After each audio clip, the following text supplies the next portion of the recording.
Thank you, Mr. Speaker. We've heard a lot of speeches today, some very impassioned, some very knowledgeable about firearms, some about the laws behind it.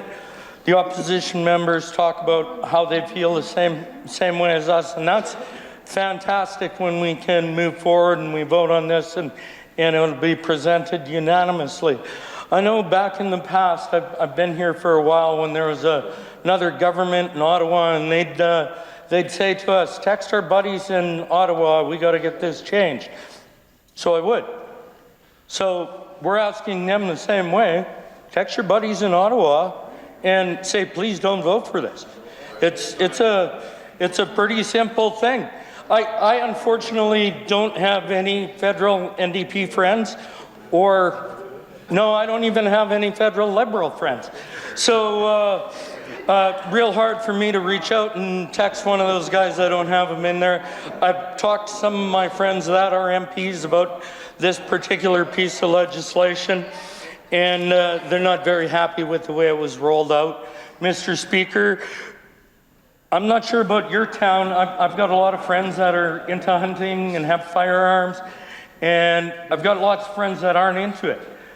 However, I haven't had one person give me a call and say, don't take my firearms, or not, please take my firearms. Not one call on that.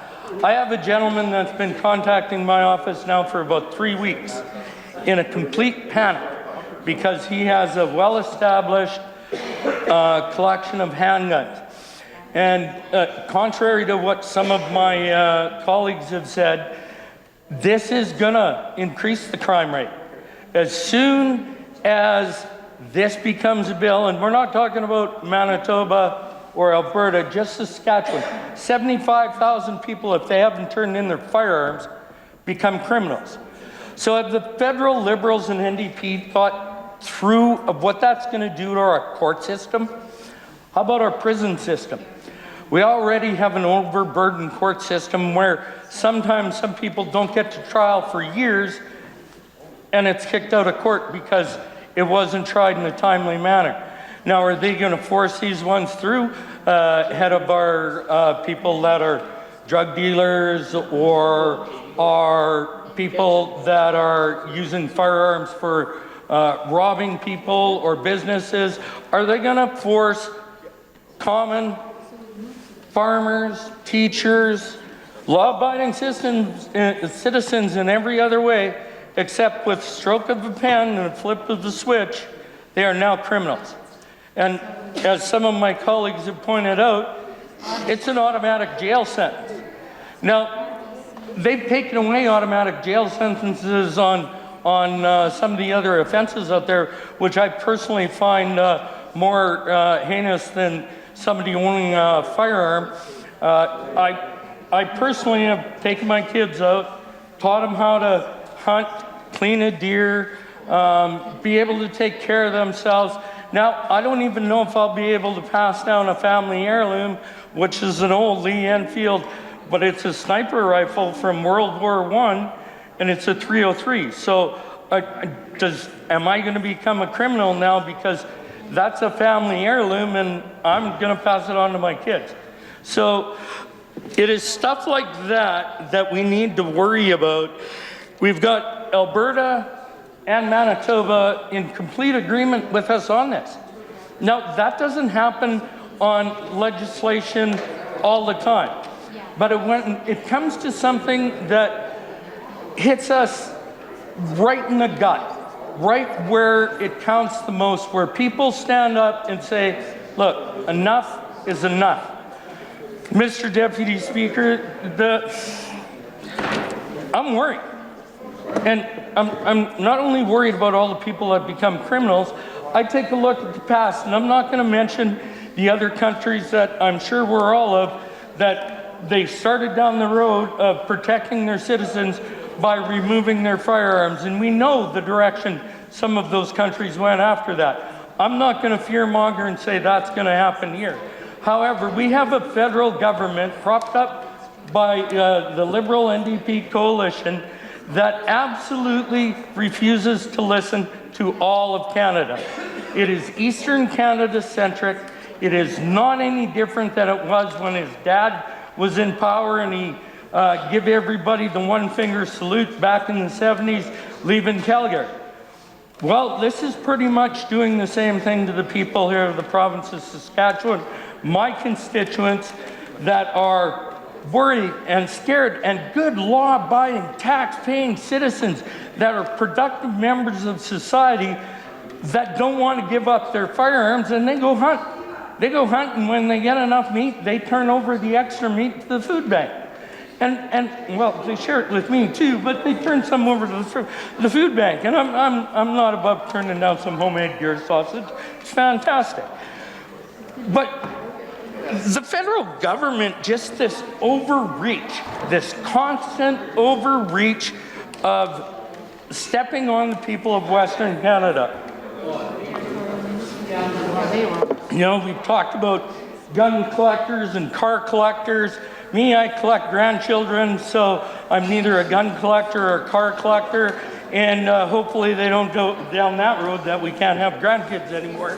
However, people are worried about what this federal government is doing by ignoring the people of Western Canada.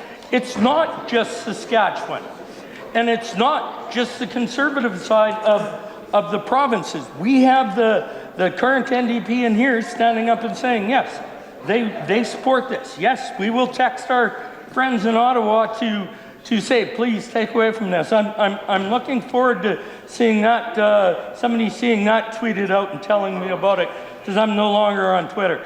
So I'm going to quote the Minister of Justice from Alberta, and quote, "If these amendments are allowed to proceed, Bill C-21 will be the most sweeping and arbitrary ban of firearms in Canadian history.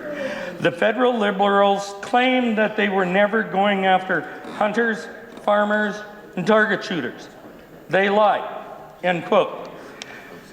When a justice minister calls out the federal government and says they lied, that's something somebody better stand up and pay attention to, more than just people in Western Canada.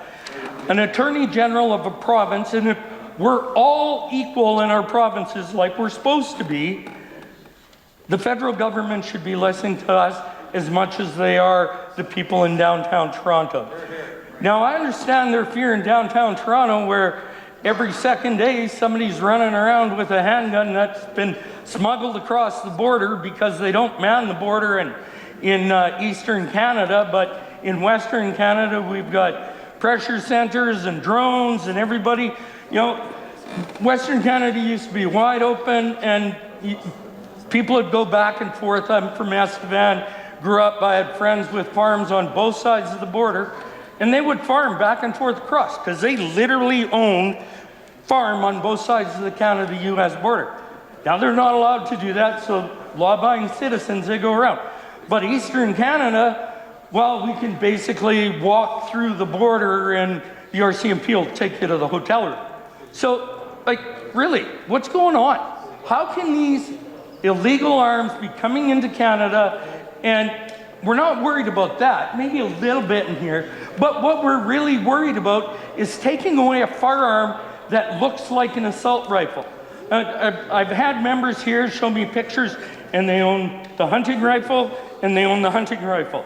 The difference is one's got a really cool looking stock, the other one looks like a regular old, like my old 303. And either one of them is the same thing. It is to take down a wild animal. It is not, it's, here in Western Canada, we don't target shoot people. We target shoot, we shoot deer, we shoot coyotes, we shoot chickens, prairie chickens with, there's where our shotguns are gonna be made illegal. I'm not a big bird hunter, but my friends are, and I see how they have their shotguns and they're going, now what are we gonna do? Do we have to go back to the old double barrel and cock it open every time? Now, you probably hunted birds more than me, the member from Rosemont. I'm more of a deer hunter. And I like target shooting. I went through the cadet program, and that's where, back when I was in the cadet program, we used converted Lee Enfield 303s, but they were converted to a 22. And that's where we learned our gun safety through the cadet program. And I trying to think of how they're going to do it with their marksmanship, because I know they use pellet guns now, not 22s, but it's still their, when it comes to their cross-country, where they shoot and do the skiing. Biathlon. And what about our biathletes in the Winter Olympics? Okay, what are they going to do? How are they going to train? Are we just going to take that off the map? It is absolutely amazing that this federal government can't think through to the end. Are they going to open up a bunch more courthouses? Are they going to hire a bunch more federal prosecutors? Are they going to appoint a bunch more judges? Because how are we going to deal with, okay, if there's 75,000 here in Saskatchewan, well, Manitoba's or Alberta's about 4 times the size. So that's 250,000 or 300,000 in Alberta, and Manitoba's about the same size, so another 75. So that's 500,000 people that overnight are going to become criminals. And I'm sure there's lots of hunters in Ontario and Quebec that overnight are going to become criminals. So what are we going to do with all these people? We don't have enough room in our jails now for our drug dealers and the ones that are doing really serious crimes. So how are we going to do it with somebody who one day, right today, is a law-abiding citizen, changing absolutely nothing else except a stroke of a pen, but now they're a criminal? It reminds me of some of the historic things that have happened across the world, and have with a stroke of a pen, people become from good people to non-people. So are all our people that are retaining our firearms going to become non-people, become criminals, become just, where are we going to put them all? We don't have enough room in the jails now. We don't have enough volume in our courts. We're going to be backed up in our court systems for years. Has the federal government not thought about this? I know the opposition has, I know our side has, and I know the opposition federal government has. I got one more quote, and I'm going to quote our minister. Wrong one. The rifles and shotguns, and start quote, the rifles and shotguns that law-abiding Saskatchewan farmers, hunters, and sport shooters will soon be confiscated by the Trudeau NDP government. These men and women will be criminalized overnight. Saskatchewan will not stand idly by while the federal government yet attacks law-abiding citizens instead of focusing on crime, end quote. And that's our Minister of Policing, Corrections, and Public Safety.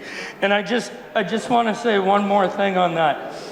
I am really worried at where this federal government is going, not just for me and not just for my kids, but for my grandkids. If they can take and turn grandpas and grandmas and school teachers and farmers and ranchers into criminals overnight with the stroke of a pen, what's next? Thank you, Mr. Oh, just a minute. I support the motion moved by the Minister of Corrections, Policing, and Public Safety. And thank you very much, Mr. Deputy Speaker. Here, here, here, here. During your speech to the member from Moose Jaw Waccamaw, during your speech, the member, you used unparliamentary language when you said they lied, and I'd like you to stand and withdraw that unparliamentary language, please. Don't resign. Don't resign. Well, I'm not going to resign. I was reading a quote, but I stand, withdraw, and pull it. Thank you.